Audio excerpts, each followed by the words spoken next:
స్తూపమనే మాట వినగానే మనసులో ఏం మెదులుతుంది? చాలామందికి తెల్లగా, గుమ్మటమాకారంలో ఉన్న ఒక ప్రశాంతమైన కట్టడం గుర్తొస్తుంది. బహుశా సాంచిలోనో, అమరావతిలోనో చూసిన ఒక దృశ్యం లాంటిది.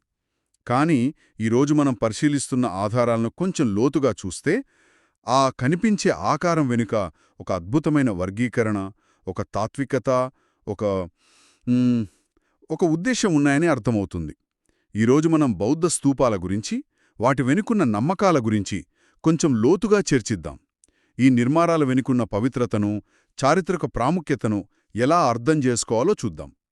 మన లక్ష్యమేంటంటే, స్తూపం కేవలం ఒక కట్టడం కాదు, అదొక సజీవ చరిత్ర, ఒక సజీవ భావన అని తెలుసుకోవడం. సరే, దీని లోతుపాతుల్లోకి వెళ్దాం. ఈ విషయంలో మనకున్న సమాచారం చాలా స్పష్టమైన నిర్వచనంతో మొదలవుతుంది. బుద్ధుడి ఎముకల మీద కట్టిన పవిత్రమైన కట్టడమే స్తూపం. చాలా సూటిగా ఉంది కదా, కాని అసలు కథ ఇక్కడ్నించే మొదలవుతుంది. ఆ నిర్వచనం సింపుల్గా అనిపించినా అందులో చాలా పెద్ద అర్థముంది. అవును, ఆ నిర్వచనం చాలా కీలకమైనది. అది కేవలం ఒక ఆర్కిటెక్చర్ గురించి చెప్పట్లేదు, దాని ఆత్మ గురించి చెబుతోంది. ఒక్కసారి ఆలోచించండి, బుద్ధుడు తన బోధనలను తాళపత్రాల మీదో పుస్తకాలలోనో రాసి ఇవ్వలేదు. ఆయన జీవించి ఉన్నంతకాలం ఆయనే కేంద్రం. ఆయన మహాపరినిర్వాణం తర్వాత సహజంగానే ఒక పెద్ద శూన్యం ఏర్పడింది. ఆ శూన్యాన్ని భర్తీ చేయడానికి ఆయన ఉనికిని, ఆయన బోధనలను భవిష్యత్ తరాల కోసం సజీవంగా ఉంచడానికి చేసిన ప్రయత్నమే ఈ స్తూప నిర్మాణం. ఓ, అంటే ఒక వ్యక్తి లేకపోయినా వాళ్ల ఉనికిని నిలిపే ఒక ప్రయత్నం అన్నమాట. ఖచ్చితంగా. అందుకే స్తూపంలో అత్యంత పవిత్రమైన, ముఖ్యమైన భాగం పైభాగంలో ఉండే హర్మిక, ఆ చిన్న చతురస్రాకారపు వేదికలోనే ఈ పవిత్ర అవశేషాలు అంటే అస్థికలు భద్రపరుస్తారు. అది ఆ కట్టడానికి గుండెకాయలాంటిది. భక్తులు ఆ స్తూపం చుట్టూ ప్రదక్షిణ చేస్తున్నప్పుడు వారు కేవలం ఇటుకలు చుట్టూ తిరగడం లేదు, ఆ హర్మికలో ఉన్న బుద్ధుడి చైతన్యం చుట్టూ తిరుగుతున్నామనే భావనతో ఉంటారు. అదొక శక్తి కేంద్రమన్నమాట. అయితే స్తూపం పవిత్రతకు కేంద్రం ఆ హర్మికలోని అవశేషాలే. మరి ఆ అవశేషాలు ఎప్పుడూ భౌతికమైనవేనా? అంటే ఎముకలు, దంతాల లాంటివా? లేక వేరే రూపాల్లో కూడా ఉంటాయా? మన ఆధారాలు దీని గురించి ఏం చెబుతున్నాయి? అద్భుతమైన ప్రశ్న. ఇక్కడే అసలు విషయం మరింత లోతుగా వెళ్తుంది. స్తూపాలు బయటకు ఒకేలా కనిపించినా, వాటిలో భద్రపరిచిన దాన్ని బట్టి, వాటి నిర్మాణ ఉద్దేశాన్ని బట్టి 3 ప్రధాన రకాలుగా విభజించారు. ఈ వర్గీకరణ పవిత్రత అనే భావనను వాళ్లు ఎంత విభిన్నంగా చూశారో మనకు చూపిస్తుంది. ఆ 3 రకాలు: శారీరక స్తూపాలు, పారిభోజిక స్తూపాలు మరియు ఉద్దేశిక స్తూపాలు. ఓకే, 3 రకాలు. మొదటిది శారీరక స్తూపాలు. పేర్లోనే ఉంది కదా, ఇది బహుశా బుద్ధుడి శరీరానికి సంబంధించినదయ్యుంటుంది. అవును, ఇది చాలా ప్రత్యక్ష సంబంధం. శారీరక స్తూపాలు అంటే బుద్ధుడి లేదా ఆయన ప్రధాన శిష్యులైన అర్హుల భౌతిక అవశేషాలపై, అంటే వారి అస్థికలు, దంతాలు, వెంట్రుకల వంటి వాటిపై నిర్మించినవి. ఇది ఆ మహనీయులతో అత్యంత దగ్గరి సంబంధాన్ని సూచిస్తుంది.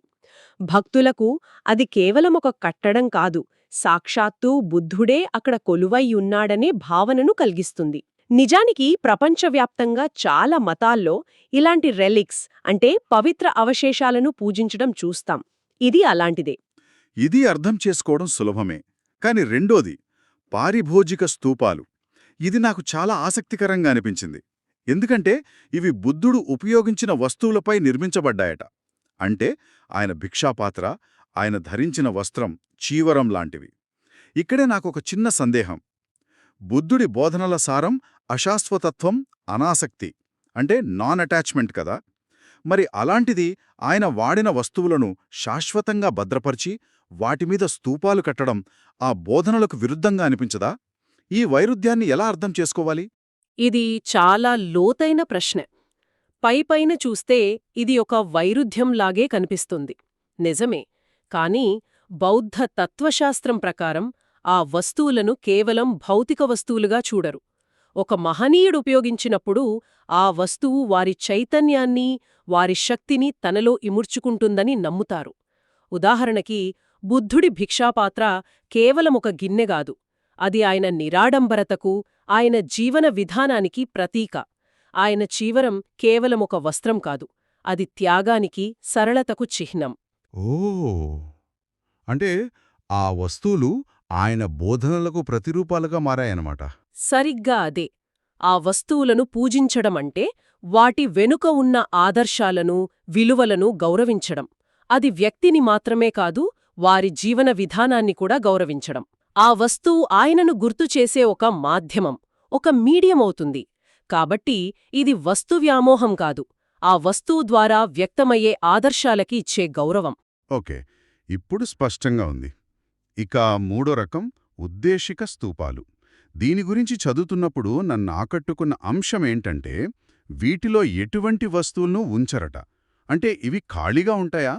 మరి వాటికి పవిత్రత ఎలా వస్తుంది? వీటిని ఒక రకంగా స్మారక చిహ్నాలుగా చెప్పొచ్చు. ఇవి బుద్ధుడి జీవితంలోని ముఖ్యమైన సంఘటనలు జరిగిన ప్రదేశాలలో నిర్మించారు. అంటే ఆయన పుట్టిన లుంబిని, జ్ఞానోదయం పొందిన బోధ్గయ, మొదటి ప్రవచనం చేసిన సార్నాథ్, అవును, సార్నాథ్, మహాపరినిర్వాణం చెందిన కుషినార వంటి ప్రదేశాలలో, అలాగే ఆయన పర్యటించిన ఇతర ముఖ్య ప్రాంతాలలో కూడా వీటిని నిర్మించారు. ఇక్కడ భౌతిక అవశేషాలు లేవు, ఉపయోగించిన వస్తువులు లేవు, కేవలం జ్ఞాపకం మాత్రమే ఉంది. ఒక ప్రదేశాన్ని ఆ జ్ఞాపకంతో పవిత్రంగా మార్చే ప్రక్రియ ఇది. అంటే ఒక విధంగా ఇది బుద్ధుడిక్కడ నడిచాడు అని చెప్పే ఒక పవిత్రమైన గుర్తు. ఒక భౌగోళిక ప్రదేశాన్ని ఒక చారిత్రక సంఘటనతో అనుసంధానించి దాన్ని ఒక పుణ్యక్షేత్రంగా మార్చడమన్నమాట. ఖచ్చితంగా. ఈ 3 రకాల స్తూపాలు కలిసి ఒక సంపూర్ణమైన గౌరవాన్ని చూపిస్తాయి. శారీరక స్తూపాలు ఆయన భౌతిక ఉనికికి నివాళి. పారిభోజిక స్తూపాలు ఆయన జీవన మార్గానికి నివాళి. ఉద్దేశిక స్తూపాలు ఆయన ప్రయాణానికి, ఆయన వేసిన అడుగులకు నివాళి. ఇది ఒక సంపూర్ణమైన స్మరణ. మనం ఇప్పటిదాకా లోపల ఏముంటుంది అనేదాన్ని బట్టి స్తూపాలను చూశాం. మరి అసలు ఈ స్తూపము ఆకారం వెనుక ఏదైనా అర్థం ఉందా? లేక అది కేవలం ఒక నిర్మాణ శైలా? మంచి పాయింట్. కేవలం లోపలున్న వస్తులే కాదు, స్తూపం ఆకారంలోనే ఒక విశ్వాన్ని ఇమిడిచారు. దాని నిర్మాణంలో ప్రతి భాగానికి ఒక తాత్విక అర్థముంది. సాధారణంగా కింద చతురస్రాకారంలో ఉండే వేదిక అంటే మేధి భూమికి ప్రతీక. దానిపైన అర్ధగోళాకారంలో ఉండే గుమ్మటం అండ, అది ఆకాశాన్ని లేదా నీటిని సూచిస్తుంది. అది విశ్వాండానికి చిహ్నం. దానిపైన ఉండే హర్మిక దేవతల నివాసమైన మేరు పర్వతానికి ప్రతీక. ఆ హర్మిక మధ్యనుంచి పైకి వెళ్లే యష్టి అంటే స్తంభం భూమిని ఆకాశాన్ని కలిపే విశ్వ అక్షం యాక్సిస్ ముండి. దానికున్న ఛత్రాలు రాజరికానికి, బుద్ధుని ధర్మ చక్రవర్తిత్వానికి చిహ్నాలు. అంటే ఒక భక్తుడు స్తూపం చుట్టూ ప్రదక్షిణ చేస్తున్నప్పుడు వారు కేవలం ఒక కట్టడం చుట్టూ కాదు, ఒక సూక్ష్మ విశ్వం, ఒక మైక్రోకాస్మో చుట్టూ తిరుగుతున్నారనే భావన కలుగుతుంది. అద్భుతం. అంటే అదొక ఆర్కిటెక్చరల్ మెడిటేషన్ లాంటిది. ఇప్పుడు మళ్లీ మొదటి రకం స్తూపాల దగ్గరకు వస్తే, అంటే శారీరక స్తూపాల దగ్గరకు. బుద్ధుడి మహాపరినిర్వాణం తర్వాత జరిగిన సంఘటనల గురించి మన ఆధారాలలో ఒక అద్భుతమైన చారిత్రక విషయం ఉంది. కాయానికి అంత్యక్రియలు జరిగాయి. ఆ తర్వాత ఆయన అస్థికలను ఎవరు తీసుకోవాలనే విషయంపై పెద్ద వివాదం చెలరేగింది. అప్పటి ఉత్తర భారతదేశంలోని 8 ప్రధాన రాజ్యాలు, గణతంత్రాలు ఆ అస్థికలపై హక్కును క్లెయిమ్ చేశాయి. 8 రాజ్యాలా?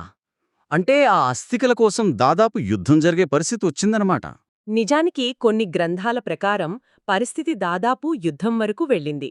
దీన్ని వార్ ఫర్ ద రెలిక్స్ అని కూడా అంటారు. మగధ రాజు అజాతశత్రువు, వైశాలికి చెందిన లిచ్ఛవులు, కపిలవస్తుకు చెందిన శాక్యులు ఇలా అందరూ తమకు ఆ అవశేషాలు కావాలని పట్టుబట్టారు. ఎందుకంటే ఆ అస్థికలు ఎవరి రాజ్యంలో ఉంటే ఆ రాజ్యం సుభిక్షంగా ఉంటుందని, ఆ రాజుకు కీర్తి ప్రతిష్టలు వస్తాయని బలమైన నమ్మకం. ఆ సమయంలో ద్రోణుడు అనే ఒక బ్రాహ్మణుడు మధ్యవర్తిత్వం చేసి ఆ అస్థికలను 8 సమాన భాగాలుగా విభజించి 8 రాజ్యాలకు పంచుబెట్టాడు. ఆయా రాజ్యాలు తమకు లభించిన భాగంపై గొప్ప స్తూపాలను నిర్మించుకున్నాయి. ఇవే చరిత్రలో మొట్టమొదటి శారీరక స్తూపాలు. ఆ 8 ప్రదేశాల జాబితా కూడా మన దగ్గరుంది కదా. అల్లకప్ప, గయా, పావన, కుషినార, రాజగృహ, వైశాలి, శ్రావస్తి మరియు పిప్పల. అవును. ఆ జాబితాను కేవలం ఊళ్ల పేర్లుగా చూడకూడదు. అదొక రాజకీయ, భౌగోళిక పటం. అదొక అద్భుతమైన వ్యూహం. ఆలోచించండి, రాజగృహ మగధకు శక్తివంతమైన రాజధాని, వైశాలి వజ్జి గణతంత్రానికి కేంద్రం, కుషినార, పావన మల్ల గణతంత్రానికి చెందినవి. బుద్ధుని అస్థికలను ఈ రాజకీయ కేంద్రాలకు పంపడం ద్వారా ఆయన సందేశం కేవలం సన్యాసులకు మాత్రమే కాదు, రాజులకు, పాలకులకు, సామాన్యులకు కూడా అని చెప్పినట్లయింది. ఆయన ధర్మం ఒక రాజ్యం కోసమో, ఒక గణతంత్రం కోసమో కాదు, అందరికోసం అని చెప్పే ఒక గొప్ప ఆధ్యాత్మిక రాజకీయ ప్రకటన అది. అంటే ఒకే చోట కేంద్రీకరించకుండా పవిత్రతను వికేంద్రీకరించడం ద్వారా సందేశాన్ని విశ్వవ్యాప్తం చేశారన్నమాట. ఖచ్చితంగా. ఆ స్తూపాలు బౌద్ధులకు తొలి పుణ్యక్షేత్రాలుగా మారాయి. అవి సమాజానికి ఒక ఐక్యతా చిహ్నంగా, భక్తులకు ఒక ధ్యాన కేంద్రంగా మరియు బౌద్ధ సంఘానికి ఒక సమావేశ స్థలంగా మారాయి.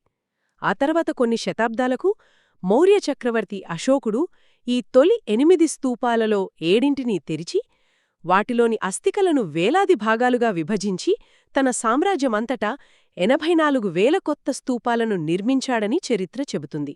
అలా ఆ పవిత్రత మరింతగా విస్తరించింది. అయితే వీటన్నిటి అర్థమేమిటి? ఈరోజు మనం జరిపిన ఈ లోతైన చర్చతో స్తూపం కేవలం ఒక గుమ్మటం ఆకారంలో ఉండే కట్టడం కాదని స్పష్టంగా తెలుసుకున్నాం. అదొక పవిత్ర అవశేషాల భాండాగారం, అది బుద్ధుని ప్రత్యక్ష జ్ఞాపిక, అంతకు మించి ఆ పవిత్రతకు ఎన్ని పొరలున్నాయో కూడా అర్థం చేసుకున్నాం. భౌతిక అవశేషాలు అంటే శారీరక, ఉపయోగించిన వస్తువులు అంటే పారిభోజిక, మరియు కేవలం జ్ఞాపకాలు అంటే ఉద్దేశిక. ఈ 3 విబంధ మార్గాల ద్వారా ఆయన ఉనికిని ఎలా సజీవంగా ఉంచారో చూశాం. మనం దీన్ని ఒక పెద్ద చిత్రంలో చూస్తే, ఈ వర్గీకరణ వ్యవస్థ జ్ఞాపకాలను మరియు పవిత్రతను కాపాడటానికి ప్రాచీన సమాజాలు అనుసరించిన ఒక అద్భుతమైన ఆలోచనా విధానాన్ని ప్రతిబింబిస్తుంది. ఇది కేవలం ఒక వ్యక్తిని దైవంగా పూజించటం కాదు, ఇదొక వ్యక్తిని, వారి ఆదర్శాలను, వారి జీవన విధానాన్ని మరియు ప్రపంచంపై వారి ప్రభావాన్ని గౌరవించే ఒక సమగ్రమైన విధానం. శారీరక స్తూపాలు ఆయన భౌతిక అస్తిత్వానికి నివాళి అయితే, పారిభోజిక స్తూపాలు ఆయన ఆచరణకు, ఉద్దేశిక స్తూపాలు ఆయన ప్రయాణానికి నివాళి. ఇదొక వ్యక్తి వారసత్వాన్ని సంపూర్ణంగా గౌరవించే విధానం. ఈ చర్చ ఒక లోతైన ప్రశ్నను రేకెత్తిస్తోంది. మన ఆధారాలు స్తూపాలు అంటే ఏమిటో చెప్పాయి, కానీ ఇది మనల్ని ఆలోచింపజేస్తోంది.